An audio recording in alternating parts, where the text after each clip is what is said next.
반갑습니다. 국방부 미래혁신특별보좌관 유무봉입니다.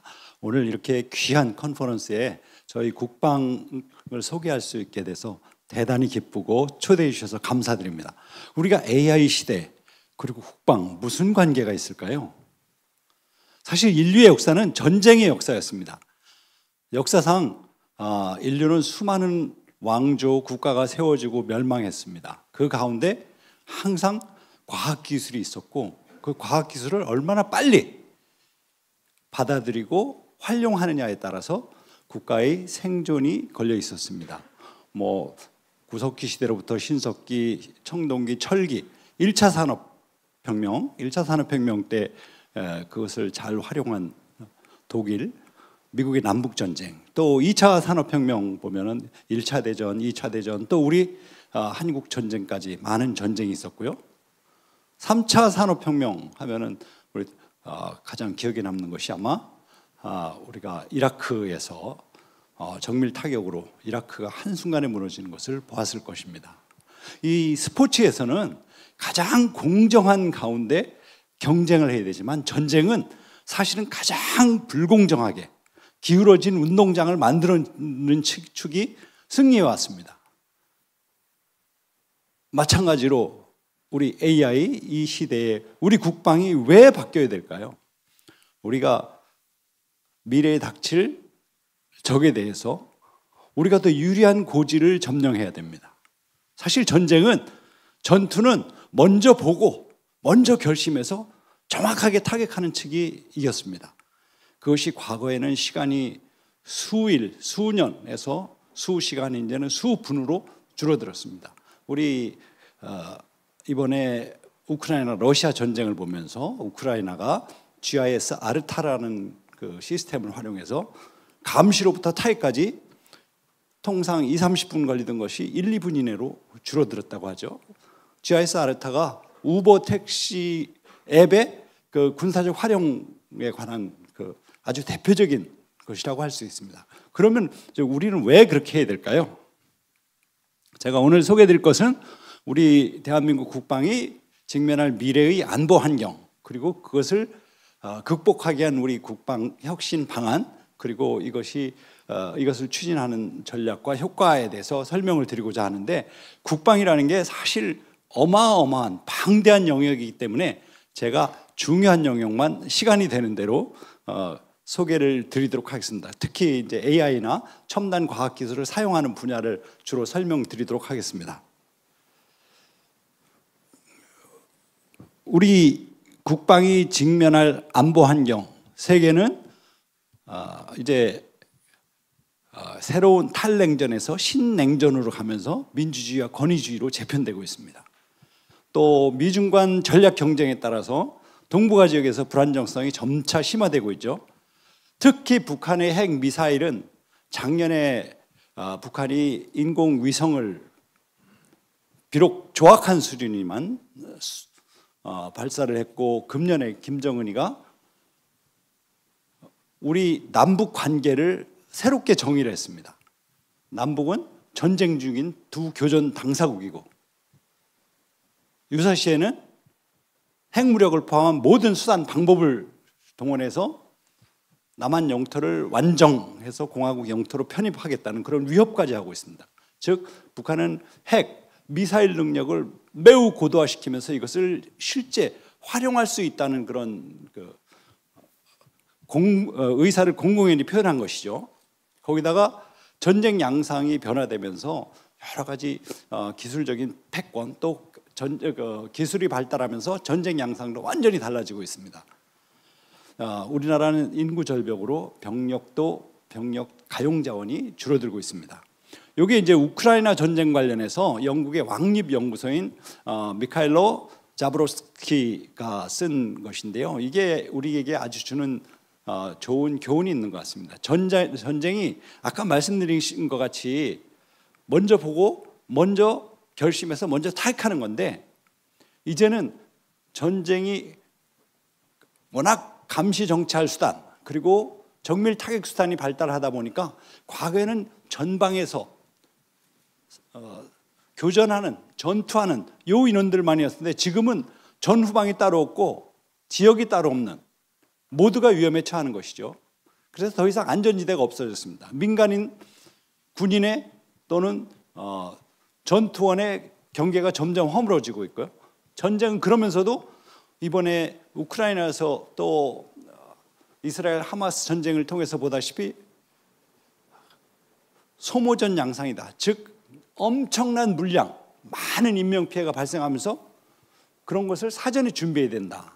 그리고 드론, 이제는 드론이 감시, 정찰, 결심, 타격 모든 영역에 다 활용되고 있다는 것. 그리고 아군은 초연결되고 정밀 타격을 보장할 수 있으면서 동시에 적이 그렇게 하지 못하도록 이렇게 하는 대전자전이 매우 중요해진 역할을 하고, 그 다음에 실시간 전장 감시와 타격 능력이 발전하면서 노출되어 있을 땐 반드시 계속 기동을 해야 됩니다. 쏘고 이동해야 됩니다. 정지해 있을 땐 반드시 방어 대책, 즉 커버를 받아야 된다는 것이죠. 이것이 지금 현재 우리가 우크라이나 전쟁을 통해서 또 이스라엘 하마스 전쟁을 통해서 실제로 보고 있는 겁니다. 심지어는 하마스 측에서는 그 땅굴 속에서도, 지하 터널 속에서도 안전할 수가 없는 것이죠. 인구, 이거 정말 심각한 문제입니다. 군에 있어서는 병력 자원의 문제거든요. 현재 우리 군이 50만 명입니다. 그중에 간부가 약 20만 명, 병이 30만 명 정도 됩니다. 그런데 병 30만 명을 유지하기 위해서 현재의 병역 제도를 그대로 적용하면은 대략 한 해에 19만 명 정도가 입대를 해야 됩니다. 그런데 보시다시피 작년에 태어난 아이들이 24만 명이 채 안 됩니다. 그러면 그중에 남자아이를 치면 대략 12만 명이고, 현재의 병역 제도를 그대로 유지하면 대략 15만 명 수준이 될 수밖에 없습니다. 우리 군에 장병이 없습니다. 이 엄청난 위협이 되는 것이죠. 그래서 국방혁신을 저희들이 추진하는 것은 4차 산업혁명의 첨단 과학기술을 국방에 적용해서 이러한 위협을 대응하겠다는 겁니다. 그래서 국방혁신 4.0을 이건 저희가 조작적으로 정의한 겁니다. AI, 무인, 로봇 등 4차 산업혁명 과학기술을 기반으로 해서 북한 핵 미사일, 군사 전략, 군구조, 핵심 전력 증강체계 전체를 혁신해서 상대적으로 우위 AI 과학기술 강군을 육성하는 것으로 했고, 여기에 5가지 분야를 선정을 했습니다. 이 5가지 분야 중에서 사실은 큰 개념에서는 전략, 작전 개념을 바꾸고 거기에 따른 부대 구조, 교육 훈련, 그리고 그것을 수행할 수 있는 전력, 이런 것을 만드는 것인데, 제가 서두에 말씀드린 것 같이 북한의 핵 미사일이 국민들이 가장 우려하시고 당면한 위협이기 때문에 이것을 맨 앞으로 빼서 북한 핵 미사일 대응 능력을 획기적으로 강화시키겠다. 그리고 나머지 4개 분야를 추진하고 있습니다. 사실 국방은 굉장히 다양한 분야에서, 그리고 국방은 지금까지 혁신 또 개혁을 계속 추진해 왔던 겁니다. 그런데 국방 개혁이 그동안은 국방의 모든 분야를 하다 보니까 자칫 한쪽으로 기울어졌던 것이 있었습니다. 대표적인 것이 장군 수를 축소한다, 병사들에게 휴대폰 사용을 해준다, 영창을 폐지한다 등 이런 어떤, 그런데 자꾸 치중하다 보니까 실질적인 군의 전력 증강을 하는, 전투력을 증강시키는 이 분야에 소홀했다기보다는 하여간 상대적으로 관심이 적었었기 때문에 이번에는 그 분야에 집중적으로 관심을 갖겠다는 차원에서 이것을 요 5가지 분야로 이렇게 선정을 했던 것입니다. 먼저 북한 핵 미사일 능력을 획기적으로 강화시키는데도 우리 첨단 과학 기술 AI 기술이 반드시 적용돼야 되겠다 하는 겁니다. 우리 통상 여러분이 뉴스나 여러 가지 보도를 통해서 보면 3축 체계를 강화하겠다고 합니다. 3축이 킬체인, KAMD, KMPR이라는데 이게 잘 못 알아듣기 때문에 먼저 킬체인이라는 것은 북한이 핵 미사일을 쏘기 전에 우리가 쏠 징후가 보이면 먼저 타격해서 아예 쏘지 못하도록 하겠다 하는 것이 제일 3축의 첫 번째인 킬체인입니다. 다음에 두 번째는 그래도 미사일을 쏘면은 그것을 중간 단계에서 요격을 해서 우리 땅에 떨어지지 못하도록 하겠다는 것이 KAMD고 KMPR은 북한이 우리에게 그러한 공격을 하면 강력하게 응징을 해서 확실하게 보복하겠다. 이것은 보복의 의미보다는 더 중요한 것은 그러한 것을 당할 그런 우려를 해서 북이 감히 도발하지 못하도록 만드는 그런 것이 이제 삼축이라는데, 이것은 각각의 능력을 개발하는 것도 중요하지만 이것을 실질적으로 연결하고 결심할 수 있게 만들어주는 것이 대단히 중요하다. 그런 차원에서 미사일 능력을 고도화시키고 또 인공위성을 가지고 그런 것을 수집한 정보를 제대로 잘 연결되고 그것이 분석돼서 리더들이 확실하게 결심할 수 있는 이런 체계를 갖춰주는, 그래서 초연결, 그것을 분석하고 결심을 건의할 수 있는 초지능의 능력이 매우 필요하다고 할 수 있습니다. 그런 것은 이런 시스템을 만드는 것과 함께 구체적인 능력을 강화시키는 것, 이것이 운영태세는 그런 것을 잘 작동될 수 있도록 시스템을 만드는 것, 그것을 위해서 훈련하는 것, 작전 계획을 만드는 것이고, 능력을 강화시키는 것은 각각의 무기체계, 거기에 따른 소프트웨어, 이런 시스템을 향상시키는 것이고, 이것을 전반적으로 총괄할 전략사령부를 발전시키는 것이 이 분야가 되겠습니다. 다음에 군구조 및 교육훈련은 우리 구조, 이것이 지금 2차 세계대전형 또는 3차 산업혁명 시대에 적합한 우리 군구조를 근본적으로 바꿔서 AI 시대 또는 첨단 과학기술 강군을 제대로 만들 수 있는 그런 부대 구조, 병력 구조, 전력 구조를 만들어 간다는 것입니다. 이 부대 구조라는 것은 군에 갔다 오신 분들은 뭐 쉽게 이해하시겠지만 저 분대로부터 야전군까지, 또 더 크게 지휘 구조라는 것은 지금 합동참모본부, 각군본부의 그 각각의 기능, 그리고 이 둘 간의 그 서로 기능 배분, 이런 문제가 있는 것이고요. 병력 구조는 아까 말씀드린 것 같이 우리가 미래는 상비 병력을 지금 50만을 유지할 수 없다가 보니까 어떤 상비 병력 규모를 만들 것이냐, 또 그 상비 병력 규모 내에서 예를 들면 병사는 몇 명, 소위 중위 대위부터 이런 인원들, 또 그 내에서 병과 직능은 어떻게 할 것인가, 이런 것들을 발전시키는 것이 병력 구조고요. 그다음에 전력 구조는 각 체계들이 가지고 있는, 각 제대들이 가지고 있는 무기 체계는 어떻게 할 것이고 이것을 연결하는 것은 어떻게 할 것인가가 전력 구조입니다. 그리고 이것을 전반적으로 연결해서 훈련하는, 지금 훈련 체계가 굉장히 어렵습니다. 왜냐하면 여러 가지 민원도 많고 또 부대에서 기동하는 것도 상당히 어렵기 때문에 이것을 과학화된 훈련을 할 수 있도록 그렇게 만들어가는 것, 또 현역 상비 병력을 줄이다 보니까 예비 전력 능력을 그 이상으로 만들어가는 것이 예비 전력 능력이고요. 그 다음에 이것 전반을 운영할 수 있는 과학기술 인재, 이것을 어떻게 만들 것인가 하는 것이 이 분야가 되겠습니다.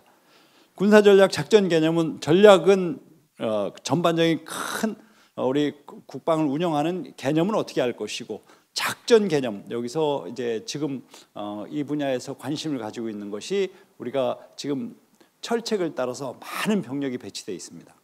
지금 그 많은 병력을 더 이상 유지할 수도 없고 그런 것은 매우 비효율적이기 때문에 지금 현재보다 훨씬 더 경계 능력은 강화하면서도 실질적인 병력은 더 줄어들 수 있는 그런 개념을 발전시키고 있습니다. 이런 것은 올해 지금 시범을 시작했고 금년 초에 KBS나 중앙일보에서도 보도된 바가 있습니다. 그다음에 첨단 전력, 이거는 유무인 복합 전투 체계를 구축해 가는 것이고요. 그 이제 미래의 개념은 우주, 사이버, 이 영역이 점점 더 중요해가면서 어떻게 우리가 우주 능력을 갖추고 우주에서 작전할 것인가 하는 것. 그다음에 사이버는 뭐 전통적으로 계속 해왔죠. 그리고 아까 제가 처음에 말씀드린 전자기 능력을 갖출 수 있도록 하는 것입니다. JADC2라는 것은, 이것은 Joint All Domain Command and Control System이라 해서 합동 전 영역 지휘 및 통제. 지금 현재는 우리 군의 체계는 마치 사다리형 아니면 피라미드형으로 저 아래 제대에서 위 제대로 연결되고 육군, 해군, 공군 시스템이 다 다릅니다. 그런데 이것이 이제는 저 밑에서 비행기든 선박이든 소요를 제기해서 결정하고 실제로 부대에 배치하기까지 평균 14년이 걸립니다. 근데 요즘 드론이나 여러 가지 시스템들은 불과 3개월, 6개월 단위로 막 바뀌거든요. 이것을 어떻게 잘 그 과학기술을 무기체계를 획득하는 데 적용할 수 있는가, 이런 것을 지금 시스템을 바꾸기 위해서 노력하고 있습니다. 그 다음에 이제 AI, 우리 AI가 말은 쉽지만 기본적으로 데이터가 있어야 되고 이것을 연결하는 초연결이 보장돼야 되고 다시 거기에 이것을 실제로 초지능의 그 기능을 다 갖추려면 하나하나가 다 큰 과제입니다. 그래서 금년에는 국방 AI 센터가 창설될 예정입니다. 그래서 AI 기반 유무인 복합 전투 체계를 구축하는데 이것은 그냥 말로 되는 것이 아니라 실제로 그것을 할 수 있는 시스템을 갖춰줘야 됩니다. 그러기 위해서는 암호 및 보안 체계, 주파수, 공역 통제, 거기에 따른 각종 제도적 정비를 해야 됩니다. 그래서 저희는 현재 14개 워킹 그룹을 만들어 가지고 이것을 다 하나하나 해결해 가기 위해서 노력하고 있습니다. 제가 굉장히 빨리 지금 설명을 드렸는데 지금 시간이 0으로 나오네요. 어쨌든 아까 말씀드린 것 같이 국방 혁신은 이 과학기술을 어떻게 접목해서 국방에 확실하게 접목할 수 있는가, 이 분야에 포커스를 맞추고 있다. 그러기 위해서 선택과 집중을 하고 실제로 실현될 수 있도록 실현과 체감을 통해서 이렇게 만들어갑니다. 특히 이 국방혁신은 국가 10대 난제라고 해요. 왜냐하면 워낙 이해관계자가 많고 법률적으로, 제도적으로, 예산, 조직을 다 바꿔야 되는 분야가 많거든요.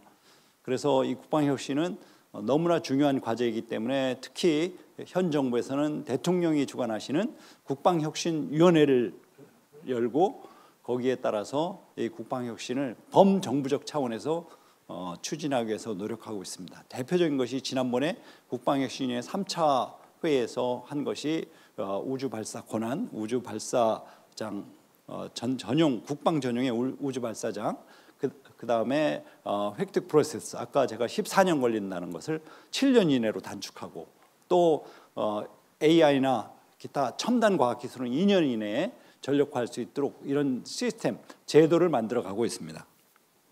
이렇게 하면 이제 군에서는 자연스럽게 억제 및 대응 능력이 강화돼서 국민들에게 보다 더 안심할 수 있는 환경을 만들어드리고 병역자원 감소 문제, 아까 산업은행 회장님께서 말씀하신 것 같이 그런 인구의 문제도 어느 정도 해결할 수 있지 않을까 하면서 국가 차원에서는 우리가 군에서 과학기술 인력을 잘 양성해서 사회로 내보내면 그 인원들이 또한 그 국가적 인재가 될 것이고 조금 방위 산업이 우리 국가에 아주 K 방산이라는 열풍을 불러일으키고 있는데 더 효과적인 우리 국가의 산업 역량을 증진시킬 수 있지 않을까 이런 생각됩니다.